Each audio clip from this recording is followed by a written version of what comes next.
Bienvenidos a un nuevo análisis a fondo. La verdad es que estoy encantada de estar aquí de nuevo para sumergirnos en otra exploración de esas que, bueno, le dan la vuelta a la cabeza a cualquiera.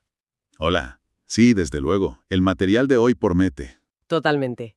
Pues la misión de hoy es adentrarnos en un ensayo filosófico y sociológico bastante particular.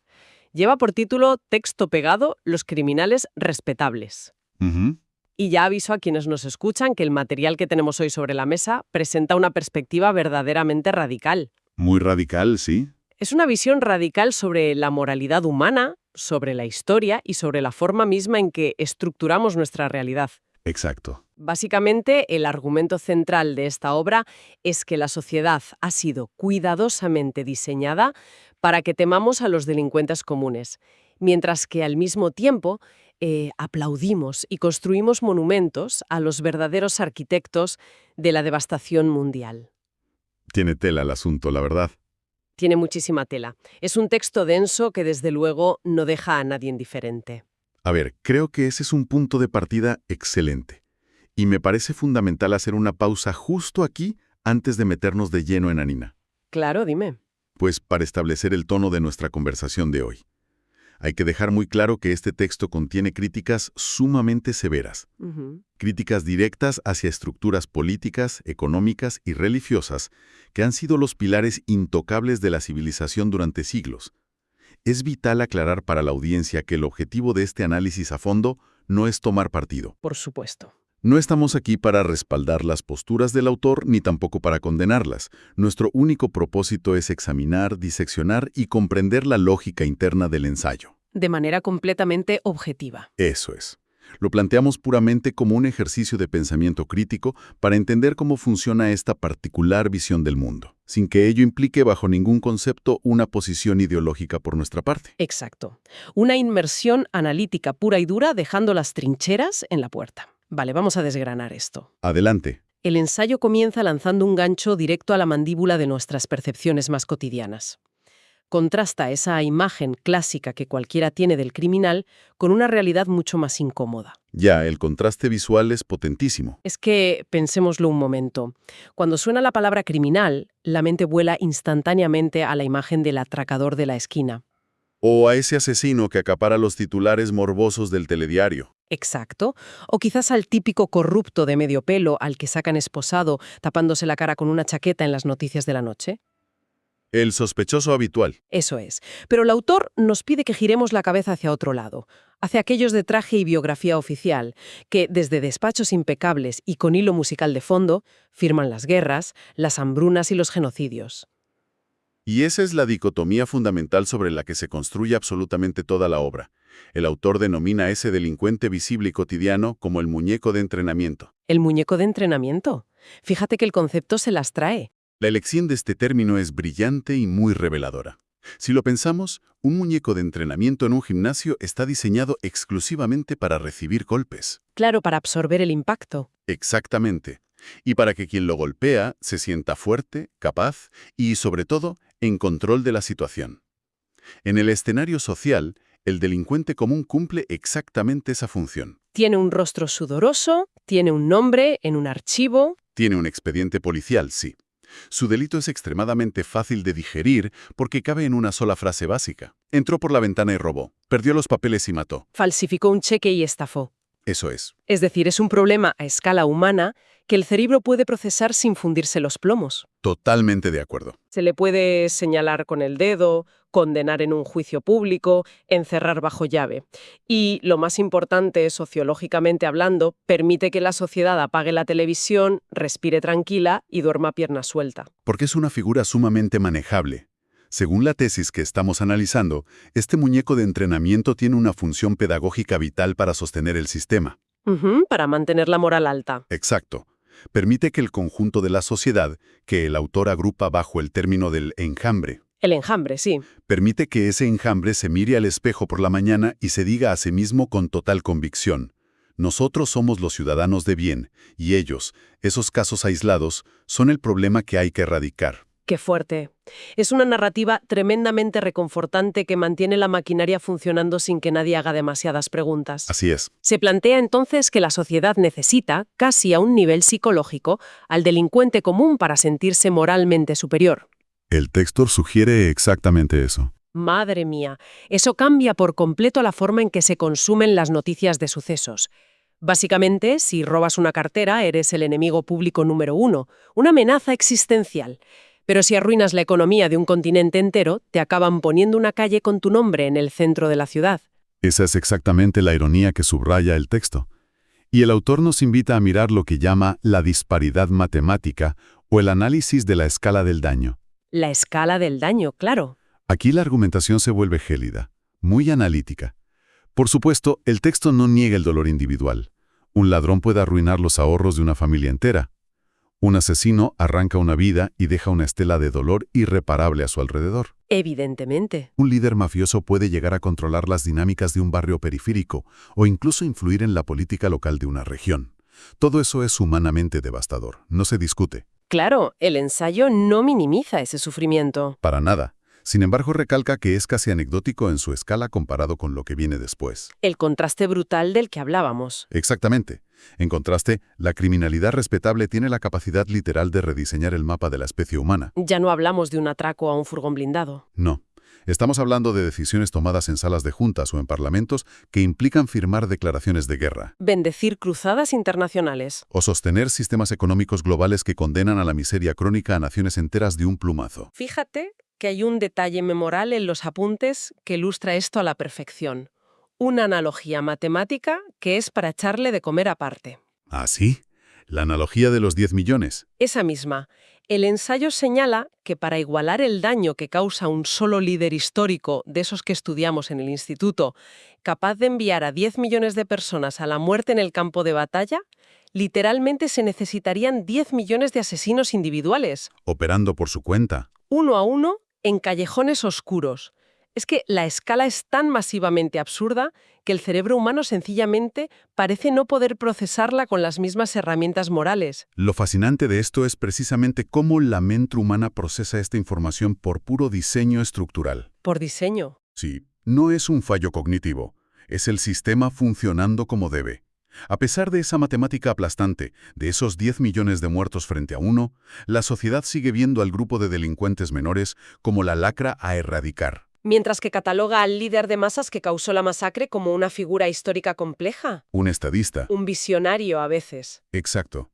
Y el texto insiste machaconamente en esto. No es un accidente de percepción, es un diseño. Es la arquitectura real del daño operando a plena vista, delante de nuestras narices, y con nuestro aplauso. Y para explicar cómo funciona exactamente ese diseño, cómo es posible que aplaudamos semejante barbaridad, el autor introduce un concepto que vertebra gran parte del ensayo y que me ha parecido brutal. ¿Te refieres al ventrílocuo colectivo? El ventríloco colectivo. Básicamente lo define como una especie de relaciones públicas invisibles de la historia. Es una mente compartida, una narrativa colectiva que piensa por la sociedad. Un traductor de realidades. Exacto. Es la estructura que coge las psicopatías más atroces y las convierte, por arte de magia y de lenguaje, en virtudes oficiales a los ojos de la opinión pública. Y aquí es donde se pone muy interesante. Ya lo creo. Porque el texto detalla cómo, siglo tras siglo, se ha ido vistiendo la criminalidad de cada época con ropajes nobles de seda para que sea no solo aceptada, sino vitoriada. Así es. El ventríloco colectivo es la máquina de traducción por excelencia. Las fuentes que manejamos proporcionan ejemplos muy específicos de cómo se reescribe la historia. A veces en tiempo real y otras veces a posteriori. Juegan con el lenguaje de una manera magistral. Magistral y aterradora. Por ejemplo, lo que en la práctica, sobre el terreno, es una invasión militar a sangre y fuego para robar recursos, el ventríloco lo procesa y lo etiqueta para los libros de historia de otra manera. Lo convierte en una noble evangelización. O una misión civilizatoria. Menudo lavado de cara. Es que cambias un par de palabras y el horror se vuelve heroico. Ese es el poder del ventríloco. El exterminio puro y duro de poblaciones indígenas se rebautiza mágicamente como defensa de la civilización o expansión de las fronteras. Y la limpieza étnica, que es uno de los crímenes más aberrantes que la mente humana puede llegar a concebir. Sí. Pasa a narrarse en los planes de estudio oficiales como un simple y aséptico reordenamiento territorial. Las palabras importan, desde luego. Las palabras importan, y el ventríloco lo sabe. Si el control absoluto y la supresión sistemática de las libertades civiles se presentan como la dolorosa pero necesaria instauración de un Estado fuerte para garantizar la paz, La gente no solo lo acepta, sino que lo pide a gritos. tal cual. Es fascinante cómo funciona este proceso de blanqueo. Si lo analizamos tal y como lo expone la obra, parece haber 4 pasos muy claros y secuenciales. Sí, la estructura de los 4 pasos es muy nítida en el texto. El primero es simple y brutal. Un grupo reducido de personas que ostentan el poder real sobre ese enjambre social decide llevar a cabo algo monstruoso por puros intereses de poder o recursos. Y ahí es donde entra la maquinaria. El segundo paso es la aparición estelar del ventríloco colectivo. Este mecanismo se encarga de fabricar una narrativa grandiosa, Épica. llena de banderas y de himnos, pero fundamentalmente falsa, para envolver esa decisión monstruosa. Necesita darle una apariencia de inevitabilidad histórica o de nobleza inquebrantable. Luego llegamos al tercer paso, que es cuando esa narrativa se institucionaliza y se hace de cemento armado. Ya no es solo un discurso político. Se convierte en el plan de estudios. Eso es. Se enseña en las escuelas durante décadas, a veces durante siglos, y se presenta a los niños no como una acción cuestionable o un debate abierto, sino como un imperativo moral, patriótico o sagrado de sus antepasados. Lo que nos aboca de lleno al cuarto y último paso. El triunfo del ventríloco. Exactamente. El resultado a largo plazo. Las generaciones futuras que heredan esa narrativa predigerida ya no son capaces de ver el crimen original. Carecen de las herramientas conceptuales para verlo. Están ciegos a esa realidad. Lo que ven y lo que se les enseña a sentir desde la cuna es un profundo sentido de legado, de tradición y de orgullo nacional. El verdadero criminal histórico, el arquitecto de ese desastre original, nunca aparece en la lista de sospechosos habituales de la sociedad, Termina subido a un pedestal ecuestre en la plaza pública dando nombre a una avenida principal. o impreso en los billetes de curso legal.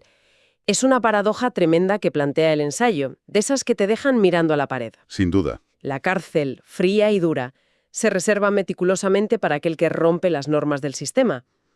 Pero el homenaje, las medallas y la gloria eterna se reservan para aquel que diseñó normas inhumanas en primer lugar. Es una forma muy cruda de verlo. Y siguiendo esta línea argumental sobre quienes acaban ocupando los pedestales intocables de nuestra sociedad, el autor da un salto, lleva su argumento a un terreno aún más resbaladizo y delicado. Sí, el cambio hacia la espiritualidad. Pasa de la criminalidad política, militar o histórica a lo que él denomina la criminalidad espiritual a través de la religión organizada. Cuidado con esto, porque es uno de los puntos más agudos, complejos y seguramente polémicos de las fuentes.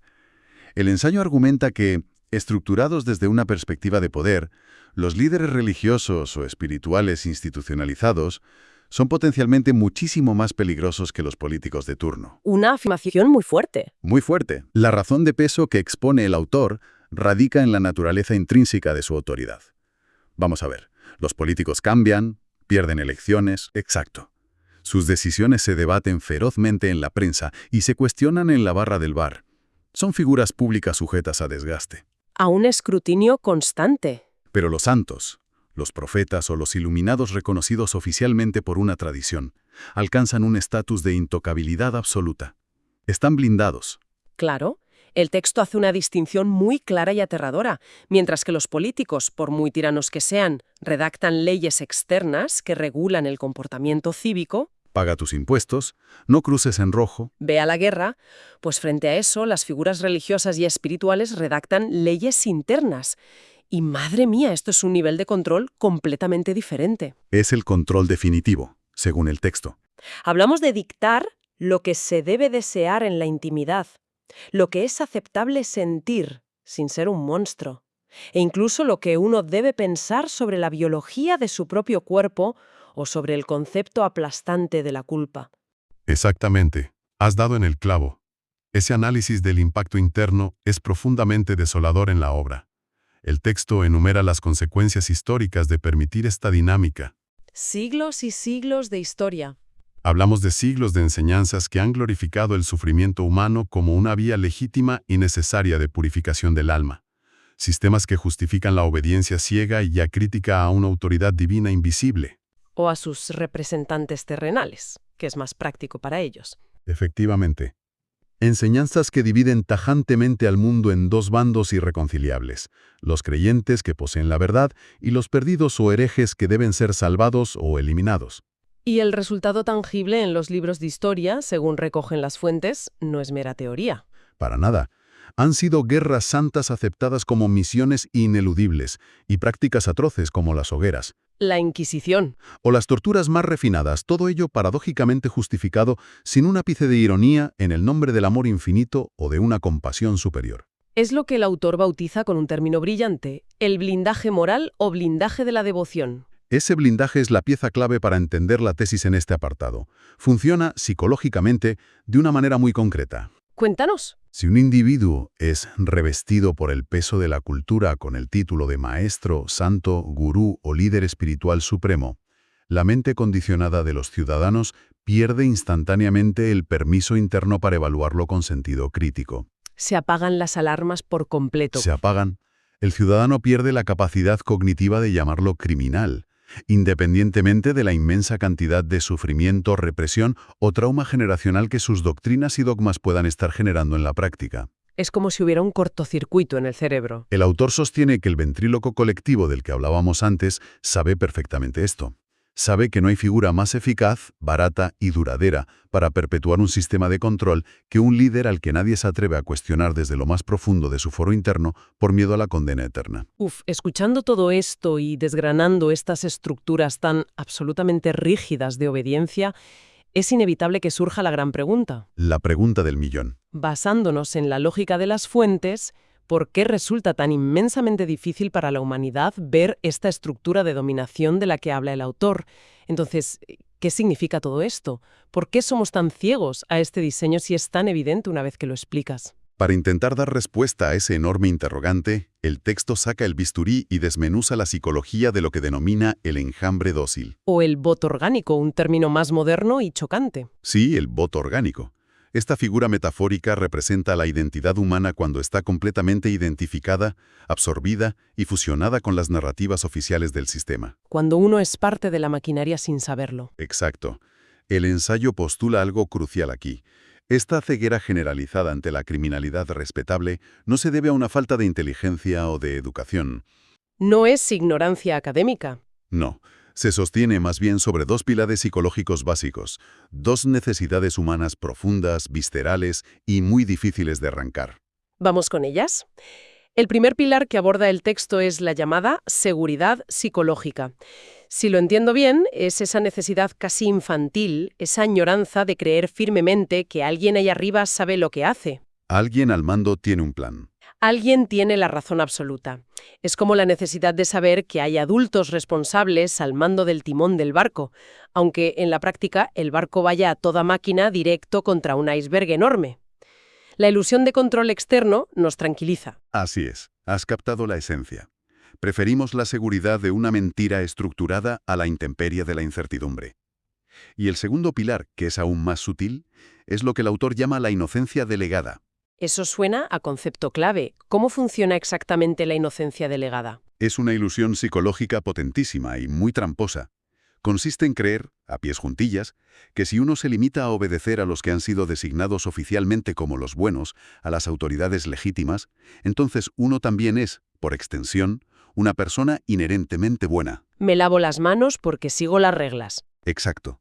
Piensa, por poner un ejemplo mundano, en el empleado de una gran corporación que sabe que su empresa está contaminando un río, pero duerme tranquilo porque él solo procesa facturas, las decisiones las toma el jefe. Extrapola eso a nivel histórico y el panorama es desolador. Cuestionar la respetuosidad intrínseca de esos grandes líderes políticos, militares o religiosos equivale a dinamitar el suelo psicológico sobre el que se asienta el individuo. Te quedas sin base. Por eso resulta tan doloroso y tan difícil ver la estructura real, porque verla implica, irremediablemente, asumir una cuota de responsabilidad personal que resulta sencillamente insoportable para nuestro ego cotidiano. Nos lleva de cabeza a la idea de la complicidad estructural, y aquí el texto es absolutamente implacable. no deja títere con cabeza. Cero concesiones en esta parte. Deja clarísimo que, bajo la lupa de esta perspectiva, no existe una división real y cómoda entre un ellos arriba, imaginando a unos malvados líderes de opereta moviendo los hilos en una habitación oscura llena de humo. Y un nosotros abajo, las pobres, cándidas y eternas víctimas inocentes del sistema. Si conectamos esto con la imagen general que nos viene dibujando el ensayo, este es sin duda el punto de inflexión donde la teoría se vuelve verdaderamente incómoda de leer. Muy incómoda. El autor aclara, con una frialdad pasmosa, que el líder de masas genocida o el tirano no es un alienígena impuesto desde el espacio exterior. No cae del cielo. Es un producto de la propia sociedad. Es sencillamente la cristalización extrema, la manifestación física y el brazo ejecutor de la mente colectiva del propio enjambre. Sin la vasta base del enjambre que sostiene la pirámide, no hay líder en la cúspide que valga. Se caería por su propio peso al instante. Se desmoronaría. Es que las fuentes dan unos ejemplos de esta colaboración indispensable que son crudísimos. Plantean que los crímenes masivos, las guerras mundiales, los genocidios industriales, jamás los ejecuta un solo hombre enfurecido encerrado en un despacho. Esa es una fantasía de Hollywood. En la realidad requieren de la colaboración diaria, activa o pasiva, de millones de personas corrientes dispuestas a obedecer órdenes sin pestañear y sin cuestionarlas moralmente. Como una cadena de montaje. El texto apunta directamente a los soldados regulares que aprietan los gatillos sintiéndose patriotas, a los grises burócratas que de 9 a 5 firman y sellan los papeles para que la maquinaria logística del horror siga funcionando, A los votantes entusiastas que aplauden a rabiar los discursos incendiarios en las plazas. y a los devotos creyentes que repiten doctrinas excluyentes al pie de la letra sin pararse a pensar en el daño que causan. Todos somos engranajes de alguna forma. Por eso mismo, lo que el autor considera el verdadero drama, lo verdaderamente devastador, no es el mero hecho estadístico de que existan psicópatas con carisma o líderes despiadados ansiosos por llegar a la cima de la pirámide de poder. Siempre lo sabrá, la historia está llena de ellos. Lo que resulta desolador desde este prisma analítico es constatar que existe una especie, la nuestra, que ha sido domesticada y entrenada a lo largo de milenios para delegar alegremente su ética, su criterio propio y su mirada interior a cualquier figura de autoridad que hable con la suficiente seguridad desde un atril. Qué duro escuchar eso. La criminalidad a gran escala, esa que rediseña el mapa, se presenta aquí no como una anomalía, sino como el efecto secundario lógico, casi predecible, de una humanidad que prefiere, por comodidad, que le dicten qué es el bien y qué es el mal. Antes que asumir la aterradora responsabilidad de descubrirlo y sostenerlo por sí misma, a contracorriente. Es una visión cruda, descarnada, te deja el cuerpo cortado. Sí, no es un diagnóstico fácil de asimilar. Pero, afortunadamente, el ensayo no se detiene a regodearse en el diagnóstico del desastre. Hacia la recta final propone una vía de escape, una salida. Una chispa de esperanza dentro del análisis. Habla de lo que denomina una revolución silenciosa, la caída de los pedestales, y subraya un detalle vital. Esta es una revolución que no le interesa a absolutamente ningún líder promover. A nadie. Ni de derechas, ni de izquierdas, ni de centro. A nadie con poder le interesa. Y no les interesa en absoluto porque no estamos hablando de la clásica revolución violenta para tomar al asalto el Palacio de Invierno, guillotinar al rey de turno e instaurar un nuevo sistema. Que tarde o temprano reemplazará al anterior calcando sus vicios. Exactamente. El autor propone algo mucho más profundo, una rebelión estrictamente individual e íntima. Un cambio desde dentro. Un cambio de paradigma interno que consiste fundamentalmente en empezar a observar con lupa las consecuencias reales y materiales de las acciones y de las instituciones, y dejar de escuchar de una vez por todas los discursos, las promesas o las justificaciones grandilocuentes y poéticas que las envuelven. Separar la obra del envoltorio de relaciones públicas del ventríloco. Ese es el núcleo de la propuesta. Hay una cita directa en las páginas finales del texto que, para mí, resume esta actitud a la perfección. De hecho, me la apunto mentalmente. Dice así: mira por ti mismo, no sigas a nadie, no respetes nada solo porque sea antiguo, mayoritario o sagrado. Es un llamamiento radical a recuperar la soberanía intelectual y moral que hemos delegado. Las implicaciones sociológicas de adoptar esa postura masivamente serían inmensas, ¿verdad? Serían un seísmo absoluto. El autor concluye su tesis explicando que un individuo que logra alcanzar esta claridad mental, esta independencia, se vuelve instantáneamente inútil como engranaje para la maquinaria del sistema. Ya no encaja en la cadena de montaje. Ya no sirve para ser reclutado y enviado a morir en una trinchera. No se deja manipular emocionalmente por consignas patrióticas de usar y tirar, y deja de adorar reverencialmente símbolos vacíos. Se vuelve inmune. Pero lo más importante de todo, el verdadero golpe sobre la mesa, es que simplemente deja de contribuir a la maquinaria de la criminalidad respetable mediante su obediencia autómata diaria. Claro, al retirar su consentimiento ciego. Al dejar de ser un voto orgánico, debilita la base misma sobre la que se sostienen todos esos criminales respetables. Sin la obediencia del enjambre, el tirano es solo un señor gritando solo en una habitación. Fascinante. Llegados a este punto, con tantas ideas densas sobre la mesa, creo que vale la pena hacer un resumen final, destilar la esencia de lo que nos han aportado las fuentes de hoy. Me parece una idea estupenda. El argumento central, la auténtica médula de este ensayo, es que el mundo tal y como lo conocemos, con todas sus abrumadoras injusticias sistémicas y desigualdades, no fue construido por los carteristas o los ladrones de poca monta, a los que el Código Penal persigue con tanto ahínco. En absoluto. Fue moldeado cuidadosamente por legisladores de cuello blanco que redactaron leyes a medida para proteger y perpetuar sus propios privilegios. Fue diseñado por generales con el pecho lleno de medallas que organizaron matanzas bajo el paraguas intocable del patriotismo, Y fue sostenido por intelectuales y expertos. que dedicaron todo su talento a justificar jerarquías profundamente inhumanas, presentándolas a las masas como el orden natural, divino e inevitable de las cosas. Un resumen perfecto. Y el corolario directo de esa tesis es el cambio de perspectiva casi físico que el autor nos invita a experimentar a partir de hoy. Ese cambio de gafas del que hablamos. Nos recuerda que en el instante preciso en que un individuo, o mejor aún, una sociedad entera, deja de conceder esa respetabilidad automática y ciega a la figura de autoridad, todo el paisaje histórico y social que nos rodea cambia drásticamente de significado. Pasa a verse en alta definición. Ese imponente monumento ecuestre en medio de la plaza principal deja de ser un motivo de orgullo patrio y pasa a ser visto fríamente como un recordatorio de bronce de una violencia pasada e impune. Un héroe nacional incuestionable de los libros de texto se revela desprovisto de su aura simplemente como un instrumento eficaz del enjambre en un momento histórico dado. Y la advertencia final del texto es muy clara. Mientras sigan existiendo tronos, pedestales y, sobre todo, estructuras de poder vertical donde depositar nuestra ceguera, siempre habrá una fila interminable de criminales respetables dispuestos a ocuparlos y a mantener la rueda del desastre girando. Lo cual, sinceramente, es una reflexión bastante aleccionadora y cruda sobre la naturaleza misma de cómo cedemos nuestro poder de forma voluntaria. Esto plantea una pregunta importante con la que el autor cierra magistralmente su reflexión. Y quiero citarla textualmente, porque la incomodidad que genera en el lector es absolutamente deliberada y necesaria. Adelante con la cita. Dice: ¿cuánta autoridad externa tiene que caer dentro de la mente antes de que se deje de colaborar con ella? Es un cuestionamiento directo, a bocajarro, a nuestra responsabilidad individual dentro del gigantesco engranaje colectivo que lo tritura todo. Es, desde luego, una de esas preguntas que se te quedan resonando en la cabeza mucho tiempo después de haber cerrado el libro o apagado el audio. Seguro que a la audiencia no le deja indiferente. Y tomando un poco de distancia de las fuentes por un momento para cerrar nuestra sesión de hoy, creo que todo esto deja una idea provocadora flotando en el aire para quienes nos escuchan, para cualquiera que se pare a pensarlo.